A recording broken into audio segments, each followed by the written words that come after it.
Assalamualaikum warahmatullahi wabarakatuh. Kali ini penulis ingin bahas soal aditif terutama molybdenum. Jadi aditif molybdenum itu kita cek dari Lupromax aja ya. Lupromax nyebut ada untuk menghasilkan oli pelumas yang baik perlu adanya kekuatan film yang tinggi antara dua lapisan yang bergerak. Ini menjelaskan dasarnya, walau secara ilmiahnya jadi cukup membingungkan, walau ya nggak bisa dibilang salah. Jadi bagian yang paling ujung memang disebut asperity, tapi boundary layer ini sebenarnya nggak dipakai. Yang sering dipakai itu adalah boundary lubrication. Boundary lubrication itu adalah ketika permukaan logam bergesekan secara langsung. Jadi yang begini ini namanya boundary lubrication. Nah, yang gini nih, yang masih ada oli di antaranya itu disebut elektrohidrodinamik ya. Kalau lapisan film itu berlaku ada dua jenis ya, yang satunya padat, yang satunya cair. Nah, ini yang dicontohkan ini yang padat. Kita lihat ujinya pakai seperti ini. Uji seperti ini butuh aditif yang bekerja di suhu yang sangat ekstrim, tekanan sangat ekstrim, suhu sangat ekstrim.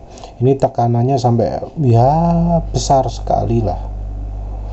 Produk lain ada ini Liqui Moly oil additive MOS2 ya, motorbike oil additive pakai MOS2, katanya bisa mengurangi aus sampai 50% dan seterusnya. Oli juga mengandung molybdenum, ini produk Yamalub ya, Yamalub Supermatic ini mengandung molybdenum. Nah, sebenarnya fungsi molybdenum sendiri kalau di dunia pelumasan itu bukan termasuk friction modifier. Jadi ada beberapa orang atau beberapa sales atau beberapa produk yang menyebut bahwa aditif seperti itu adalah aditif friction modifier. Nah, kalau di dunia akademis ada bedanya. Ini agak susah lihatnya, tapi boundary lubrication itu adalah ketika logamnya sudah saling mepet tanpa ada oli di antaranya. Nah, dalam kondisi seperti ini, grafik yang tegak ini adalah grafik hambatannya ya. Untuk bisa mengurangi hambatan perlu aditif EP. EP ini adalah extreme pressure. Ini kondisi nggak ada oli di antaranya. Ini kondisi ada oli di antaranya.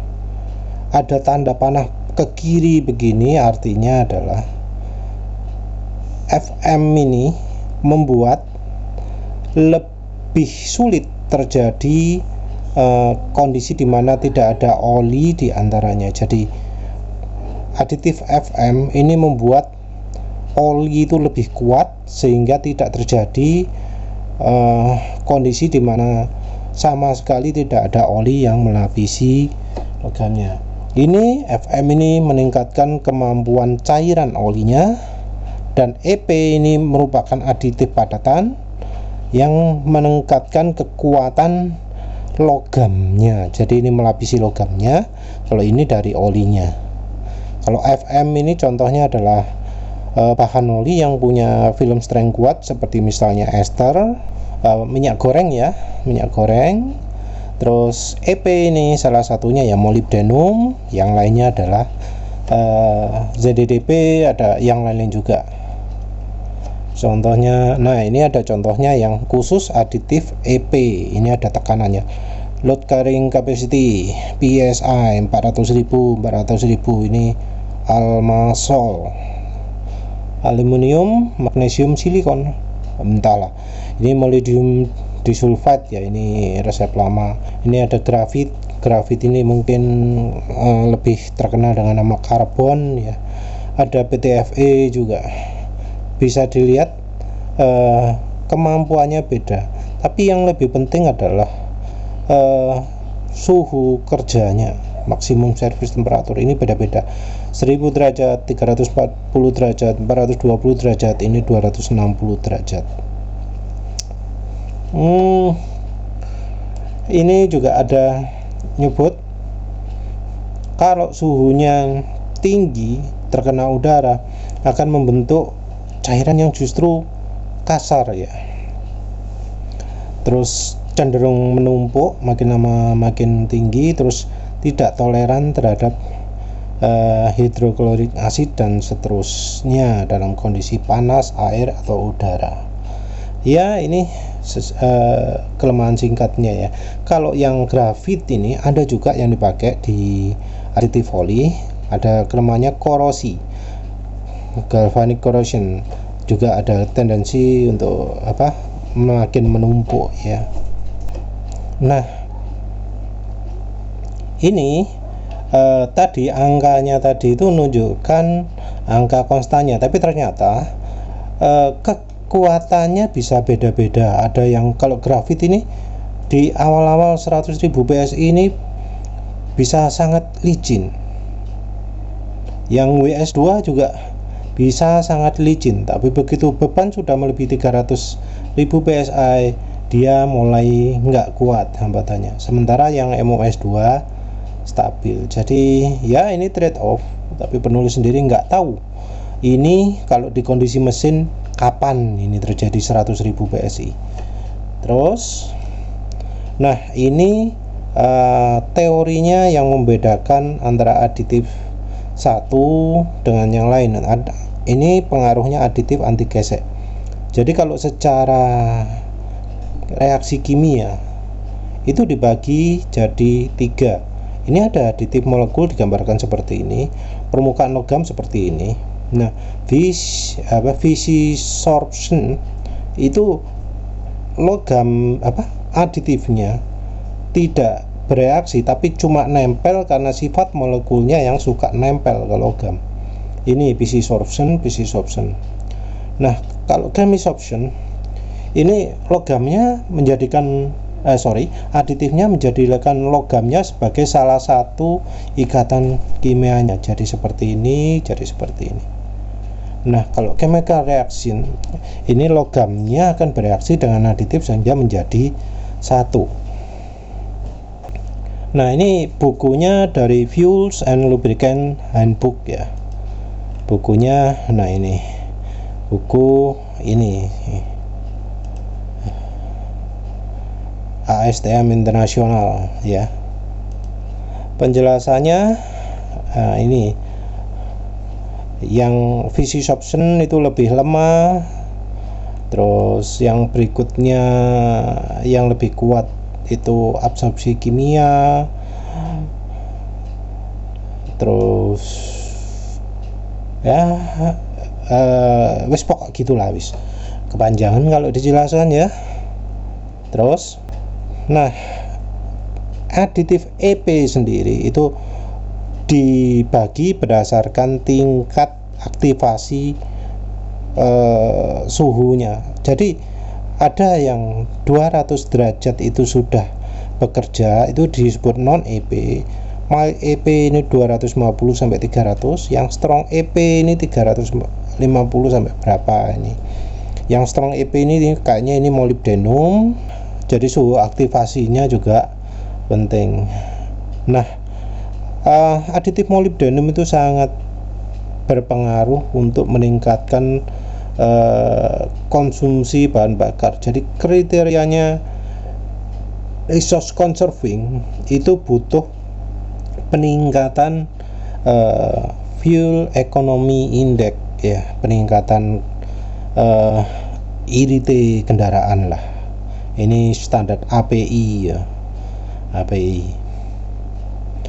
Ini juga penjelasan bahwa kalau pakai MODTC bisa meningkatkan daya licin. Ini juga disebut sebagai syaratnya ILSAT GF5 6A 6B. Jadi ini andalannya ya, ini pakai MODTC. Ini adalah contoh produknya dari ADK, berapa persen peningkatan efisiensinya kalau pakai aditif. Ini produk aditif ya, aditif dari ADK 2,9% kalau kondisi idling.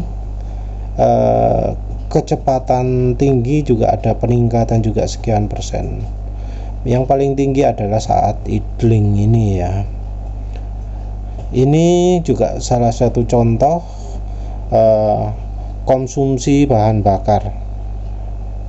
Kalau apa ini, metode apa ya, nggak tahu metodenya apa, tapi bisa dilihat peningkatan ya, sedikit sekali peningkatannya, entah bisa ngukur ini caranya gimana, tapi ini ada peningkatan sedikit sekali kalau pakai MODTC. Jadi ini oli biasa, yang ini yang sudah campuri MODTC, ini oli biasa, ini campuri MODTC. Nah, ini adalah variasi produk molybdenum ya. Yang ini adalah aditif-aditif modern. Jadi ada yang ini FM ya, fraction modifiernya.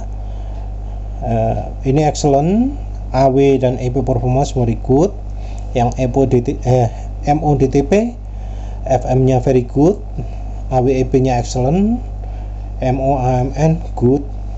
Terus, nah ini adalah penjelasan dari Amsoil soal MOS2 antara molybdenum. Jadi sebentar.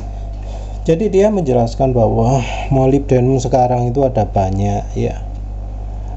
Dia tidak merekomendasikan MOS2, tapi dia rekomendasi moly. Moly itu ada bermacam-macam. Yang banyak dipakai sebelumnya adalah MOS2. Nah, sekarang zaman modern pakai yang lebih baru. Ini dia pakai MODTC. Jadi MODTC ini lebih mudah larut ke oli, jadi tidak mudah mengendap. Nah ini ya, untuk yang baru cuma 70-100 ppm saja sudah cukup perlindungannya. Nah kalau yang lama bisa sampai 700 ppm. Nah ini yang metode lama pakai MOS2 itu pakai 700 ppm. Nah yang baru pakai 70-100, tapi bisa lebih efektif ya. Ini silahkan dibaca sendiri ya, cukup banyak juga. Nah sekarang kelemahannya, perlu diingat bahwa MODTC molybdenum dipakai juga pada komponen mesin yang perlu pelindungan lebih baik. Jadi contohnya pada piston ada bagian hitam-hitam, itu merupakan lapisan molybdenum. Masalahnya molybdenum, aditif molybdenum pada oli itu bisa membuat aus lapisan ini. Jadi karena sama-sama molybdenumnya bisa ngerusak. Jadi ini ada gambarannya ya, sembuh lah ya apa. Yang jelas coatingnya molybdenum yang ada di logam, lapisan molybdenum pada logam akan bisa hilang karena oli. Ini mungkin juga mekanismenya bola ya apa, tapi yang jelas banyak referensi yang nyebut kalau pakai oli yang ada molybdenumnya itu bisa hilang lapisan molybdenum yang ada pada komponen mesinnya. Jadi ini katanya nunjukkan penurunan kemampuan molybdenumnya, ausnya itu, karena pakai oli yang ada molybdenumnya lapisannya bisa cepat aus. Ini jenis-jenisnya hopo lah, tapi bisa dilihat bahwa antara fresh 2 jam, 5 jam, 8 jam bisa terlihat peningkatan, dan peningkatan ini menunjukkan bahwa lapisan molybdenumnya ini aus. Nah ini ya, ini yang dari research kit-nya MODTC menghasilkan kinerja pengurangan gesekan yang unggul untuk permukaan baja dan karbon. Ini karbon seperti berlian ini adalah diamond like karbon DLC. Kadang-kadang menyebabkan percepatan keausan pada permukaan DLC. Jadi MODTC mempercepat keausan pada DLC. Studi ini mengkonfirmasi percepatan keausan permukaan DLC yang dilumasi dengan oli yang diformulasikan MODTC. Jadi ini adalah penelitian yang membuktikan terjadinya keausan permukaan DLC, keausan permukaan yang ini tadi ya, karena aditif MODTC pada oli. Ini juga sama seperti yang dilaporkan dalam literatur. Kelemahan MODTC lainnya adalah antagonisme yang kuat dengan lapisan DLC. Ini juga penelitian yang menghasilkan kesimpulan yang sama. Jadi ketika ada kontak yang melibatkan DLC yang dilumasi oleh oli yang mengandung MODTC, keausan DLC yang dahsyat dihasilkan. Jadi ini ya kelemahan MODTC yang pertama, bikin hilangnya lapisan DLC ini. Nah, ini adalah kelemahan kedua. Bisa dilihat di sini bahwa MODTC itu juga menyebabkan peningkatan kandungan sulfurnya. Jadi yang konsentrasi molibdenumnya banyak, sulfurnya juga banyak. MOS2 itu membuat slip coupling. Ini saya pikir masalah ini awalnya ditangani oleh orang-orang Honda, dan laporan tentang sepeda Goldwing, Honda Goldwing ya, mereka mengalami masalah slip besar-besaran karena menggunakan oli rekomendasi Honda yang ternyata penyebabnya adalah MOS2. Jadi ini kelemahan MOS2 adalah membuat slip coupling basah. Juga ini MOS2 bila tercampur campur bahan kimia lain dapat menghasilkan asam sulfat yang bisa merusak segel seal atau elastomernya. Asam sulfat itu hubungannya dengan ini ya, S ini ya, H2SO4. Ada S di sini ya, S-nya dari sini, sulfat ini. Dari sini ya S-nya ya. Kelemahan lain kalau ada oli yang MODTC-nya banyak adalah MODTC ini berkontribusi terhadap kadar abu minyak. Ini adalah kadar as ya, kadar as itu biasanya sulfated as gitu ya, yang ada di spesifikasi oli ditulis SPASH, SPAS. Ini kelemahan lainnya adalah aditifnya bakal habis ya. Kalau pakai habis, kalau sudah habis nggak bisa digantikan lagi. Nah, ini adalah kelemahan lain. Adanya MODTC dan ZNDDP pada mesin dapat menyebabkan penumpukan deposit oli di uji TEOST33J ya. Ini pembentukan deposit. Ini dari dokumen yang sayangnya sudah nggak ada sehingga penulis pakai kutipan aja. Nah, di sini ada masalah molibdenum, mana wis molibdenum. Nah, ini molibdenum membuat pelumas sulit melewati uji deposit. Jadi kalau molibdenumnya terlalu besar, oli sulit lewat uji deposit. Jadi penambahan molibdenum yang banyak itu menyebabkan terjadinya deposit. Jadi menambahkan aditif yang ada molibdenumnya itu bukan sesuatu yang bagus. Nah, di sisi lain juga ada potensi pembentukan endapan. Padahal ada aditif lain seperti dispersan, deterjen, dan antioksidan. Ya, itu telah ya. Nah, ini ada juga yang referensi lain mana wes. Nah, ini kandungan moli yang banyak itu bagus untuk anti haus, tapi juga akan meningkatkan kandungan abunya yang bisa membuntu catalytic converter, bikin kotor ruang bakar dan seterusnya, menyebabkan kegagalan valve dan membentuk deposit. Jadi secara total kandungan sulfat as harus dibatasi. Ya wes itu. Jadi molybdenum merupakan aditif yang penting untuk standar oli baru biar licin ya, tapi nggak boleh terlalu banyak. Makanya itu seperti yang ini tadi disebut 70 sampai 100 ppm saja. Selain karena jumlah ini sudah cukup, juga ya dibatasi untuk menghindari kandungan deposit yang terlalu banyak. Jadi kalau oli pingin lulus uji API, maka memang jumlahnya nggak boleh terlalu banyak aditif molybdenumnya. Ya wis, begitu saja. Terima kasih sudah menonton. Assalamualaikum warahmatullahi wabarakatuh.